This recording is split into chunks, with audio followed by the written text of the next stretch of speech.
What's up everyone, welcome back to a brand new video. During the last part, we saw the group's encounter with Frieza. Finally, the rebellion has begun.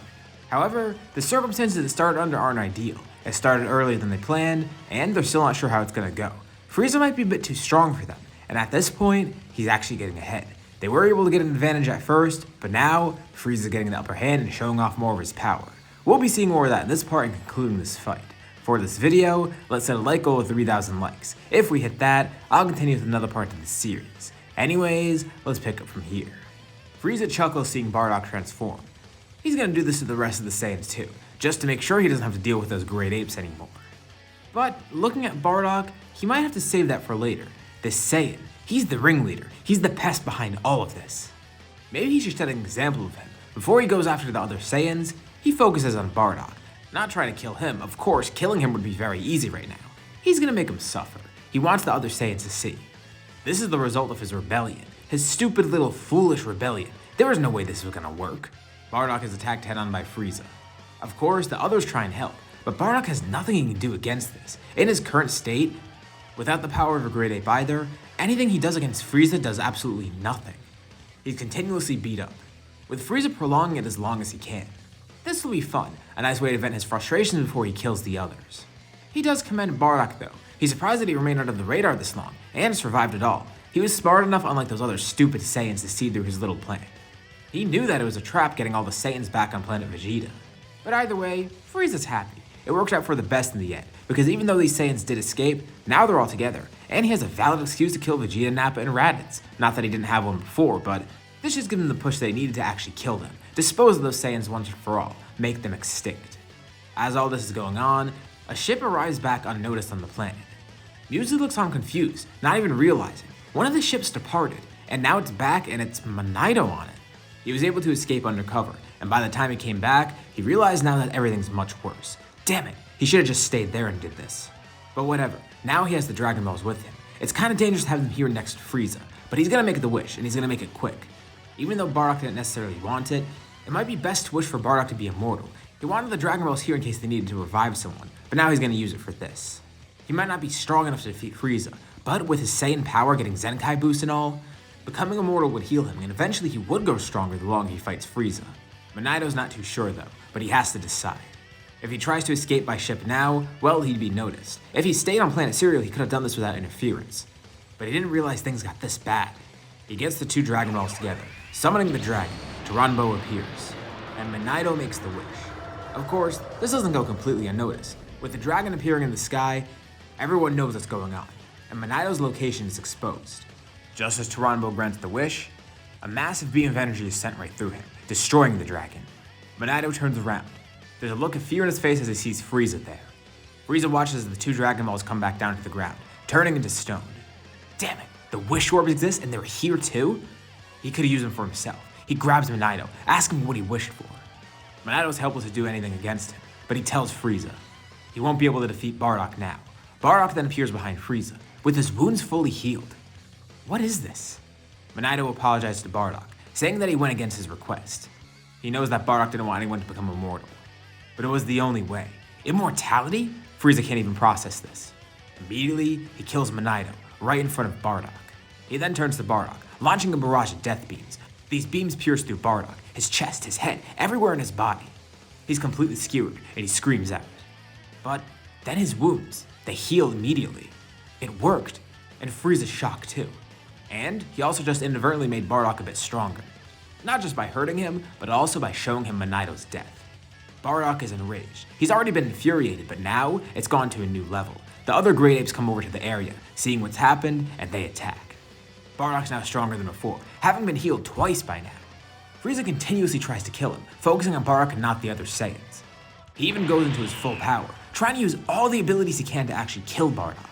Bardock is maimed. He's continuously injured, and of course, being immortal doesn't mean he can't feel its pain. But he doesn't care, because he keeps coming back from death, and he knows he'll defeat Frieza this way. The others watch on too, horrified, and Frieza then realizes, well, if this isn't gonna work, he knows something that will. He can at least dispose of those other Saiyans. Only Bardock's immortal. And before he could even attack them, he's sniped again by Muesli and Granola. These two as well. You know what? These Cerealians, they'll be the first. He lifts up a finger, a death beam at Muesli. Bardock tries to jump in front of it, but it's already too late. It goes through him and then hits her. Granola looks on in disbelief. Frieza aims at him next, knocking Bardock away with a blast of compressed air. One of the apes runs over to Granola to save him. It's Leek. He gets shot by Frieza. Frieza begins laughing maniacally. He's lost all sense of sanity. He turns over to the others. They all try and attack in one last desperate attempt. But now the tides are turning. Everyone in Bardock's squad falls besides Tor. Nappa falls. And even when they're attacked, they still try to keep fighting. But Frieza's being brutal about it. He can't kill Bardock. But he can kill all these other Saiyans and make Bardock watch, helpless to do anything against it. Sure, he might have gotten a bit stronger from becoming immortal. But as he is now, his attacks are pointless against Frieza. If Frieza keeps attacking him, it's not going to accomplish anything. It's only going to make things worse. He makes sure to immobilize Bardock instead, continuously hitting him with attacks that don't injure him, but just keep him at bay. Bardock watches as his squad mates die, as well as the other Saiyans there, and all these people he's come to know over time. Frieza then makes eye contact with one of the Saiyans. It's a young one. He looks a bit determined, but also scared. And that hairstyle. Wait a second. That's his son. That has to be. He looks exactly like Bardock. He stretches out a hand, using telekinesis to bring Kakarot towards him. Gine tries to grab him to save him. But as she does so, Frieza puts up another finger, shooting her tail off as she reverts to her base form. Bardock is still kept at bay, and Gine tries to save Kakarot. She seems very fond of the Saiyan. Maybe she's the mother of this child. How cute. He's breaking apart this happy little family. He asks Bardock, who would he like to see die first? His spawn or his wife? Bardock tries to attack again. He's relentless, but still, his strength isn't enough, although he is getting stronger. His rage is reaching a new height, having seen all these people die now, and having him and his family threatened like this. He feels something weird within him. And Frieza's unamused. It's fun watching Bardock struggle, but he decides to try something. He throws Kakarot up into the sky. Quickly, Rat is able to grab onto him before Frieza could shoot him down, launching an attack back at Frieza that does nothing. It does distract him though, and Gine then jumps into attack too. But as she does so, Frieza simply draws a hand back, then extending it through her chest. What a pity. Her death would have been painless if she didn't resist. He tosses her aside, then looking at Bardock. He has a twisted grin on his face, but it begins changing. Bardock stares on blankly. His eyes widen, and the rest of the Saiyans can sense that something's wrong. Vegeta and Raditz look on. His power, it's increasing, isn't it? Raditz feels sorrow for the death of Gine, and he feels rage. He wants to go in and attack Frieza, but he knows he can't. Thankfully, he saved Kakarot at least, who's now unconscious. Raditz tries to control his rage, and hopes that Bardock can control his, but obviously Bardock has a much closer connection to Gine than Raditz does, and his reaction is a lot more visceral, for a lack of better word. The ground around him cracks. He looks over at Gine, then to Frieza. This has to be a nightmare. He looks over at Gine, then to Frieza. This rebellion, it was supposed to work. But all around him, it's just death. He looks to Gine, then to Frieza. What did he do? Did Bardock cause this? His eyes, they keep darting back and forth. Thoughts run to his head frantically. And then, an overpowering scream. The survivors get back, watching as a brilliant yellow glow illuminates the area. And seemingly, Bardock disappears. The yellow glow goes away too, then appearing above Frieza. Frieza can't react in time. He looks up, and all he sees is Bardock's face. The expression that Bardock has. The pure anger and malice. It actually kind of scares Frieza for a second, but then he notices too. That's not the only thing. His hair, it's golden. His eyes, they've changed color. His aura, he has a golden key around him. Frieza can't even process these thoughts, and the milliseconds that have passed since Bardock teleported over to him, it's already too late. He's sent flying down into the ground. A powerful punch connects with his face, once again creating another shockwave that knocks everyone back. But before Frieza even connects with the ground, Bardock then meets him there. Frieza can't even open his eyes in time. Bardock's knee connects with his back. It feels like it completely breaks. The force of this would be enough to send Frieza flying once again, but Bardock makes sure that doesn't happen. Before Frieza's sent flying upwards, Bardock grabs his tail, slamming him down into the ground with such force that it creates a giant divot. Vegeta, Raditz, and Tora look on, making sure to protect the unconscious Kakarot and Granola. And it hits Vegeta. That's it.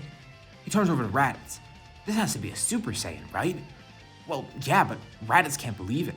I mean, it does make sense though. The power that he's giving off, the transformation. Maybe it wasn't a legend after all, but a low-class Saiyan like Bardock? They're amazed. Tora thinks the same thing too, his squad leader. He always knew he was a powerful and formidable opponent. But this? He's never seen this, anything like it for that matter. The strength, the power coming off of him, it's unfathomable. and they could see what's happened, that visceral reaction that he had. Not to say that Vegeta, Raditz, and Tora didn't feel the same rage too. I mean, Tora just watched his whole squad die. But as for Vegeta and Raditz, they weren't particularly close with these people, although this battle has made them enraged, but not to the point of Bardock's rage. Consider the positions Bardock's in, his whole rebellion, everything he's worked towards, it's all falling apart right now. And on top of that, his squad mates are dead, his comrades, these people he saved, Muesli and Monito, and most of all, his wife. This was more than enough to make him transform, ascending beyond where he is now, becoming a Super Saiyan. Bardock didn't even realize it himself. He let his rage control him, bringing him to this point to fight Frieza. But he stops mid-battle and notices his strength, it's increased so much, and he can see what's going on now. This overwhelming power within him, the one that exploded out not too long ago, without him even realizing. He's done it. He's become a Super Saiyan. But surprisingly, he doesn't even care. He doesn't care that he became a Super Saiyan. There's only two things that he's feeling right now, with one overpowering the other, the most prominent one being rage, with a touch of underlying sadness. And in terms of objectives, he doesn't care about the Super Saiyan right now. The only goal that he has right now is to kill Frieza, by any means necessary. As Frieza is continuously beaten by Bardock, to the point where he can't even fight back, he realizes this was a self-fulfilling prophecy. He did this. He should have finished off the Saiyan when he had the chance, but he didn't. He had that chance, even though Bardock escaped and started this rebellion. Frieza had them right there. He could have won. He could have just blown up this planet. He didn't need to make it personal. He shouldn't have let his emotions control him, and he shouldn't have spent time toying with Bardock. The fear he feels is amplified. Not just because the Super Saiyan exists, but the fact that he was the reason that it exists now. The fact that he created the Super Saiyan. He tries to fight back, but nothing works. The unimaginable pain he feels prevents him from fighting back, and even if he could, he probably can't even do anything against Bardock at this point. He's so injured, while Bardock is completely reinvigorated. But Bardock knows it's time to finish this. He's not going to make that mistake that Frieza did. He's going to finish this before it gets too late. He lifts up a hand, charging a blue ball of energy. All of his rage and determination. He's materializing it into this attack. He runs up to Frieza with immense speed, sticking an elbow out, hitting him right in the stomach. The angle throws him up off the ground for a bit. And as Frieza comes back down to the surface, the attack is charged. Bardock flings his other hand forward, launching the attack. The power in it is insane. Enough to completely erase every little bit of Frieza. Nothing is left. In silence, Bardock looks on as the attack dissipates. The sound of Frieza's screams and the explosion go away. And now, there's nothing. The others look on in awe, not even knowing what to say or do. They're also speechless. Without saying anything, he simply turns around, looking over to them with a seemingly blank expression. But they can see his anger and his sadness. They're still there. He de-transforms. His hair falls down, going back to the same black it was before. They won. But at what cost did they win? It wasn't supposed to turn out like this, and Bardock can't help but feel the guilt for it. All those people died because of him. He says this too. He can't feel proud about this victory. This was a loss. But Raditz chimes in. This wasn't a loss. All these people, even if they did die during this battle, it wasn't because of him, it was because of Frieza. And they would have died before if he didn't save them. Hell, all of them would have been dead by now if not. He killed Frieza. He has to realize how amazing that is. But still, nothing can get rid of this guilt for Bardock. Although, Vegeta then jumps in too. Don't they have the Wish Orbs? No, they're gone alongside Monito. Well, if the Wish Orbs exist though, maybe they'd exist somewhere else too. Maybe Monito's wasn't the only set of it. Bardock looks up for a second, but he doesn't want to have too much hope. He doesn't think that's actually going to happen. But maybe Vegeta's right. I mean, they could go to another planet, maybe somewhere like Namek, or maybe there's a Namekian somewhere else with a set of Dragon Balls. Despite the deaths here, they could probably reverse it. Again, Bardock doesn't want to be too hopeful, but what else are they supposed to do now? They accomplished their goal of the rebellion. Maybe they can actually bring everyone back, but that remains to be seen. This is going to take a lot of time. And they're not even sure if any Dragon Balls exist anywhere else for that matter. But for now, they don't have to worry anymore. They don't have to be in fear of Frieza. Of course, King Cold is still out there, and there's probably other threats too. But with Bardock at the helm, they'll be fine. Not only is he a Super Saiyan, but he's immortal, even if he doesn't want to be. So, where will this lead them next? This is where we'll leave off for now. What did you guys think about this part? Or what do you think's gonna happen next time? Leave your thoughts and suggestions in the comments below. I'll be sure to check them out to see what you guys think. As always, if you liked the video, be sure to drop a like. And let's try and hit that like goal from the beginning of the video so you get another part of this series. If you haven't already, why not subscribe? As well as hitting the bell icon to be notified about any future parts of this series or any other videos that I upload on my channel. Anyways, Thank you all for watching, and I'll see you all in my next video.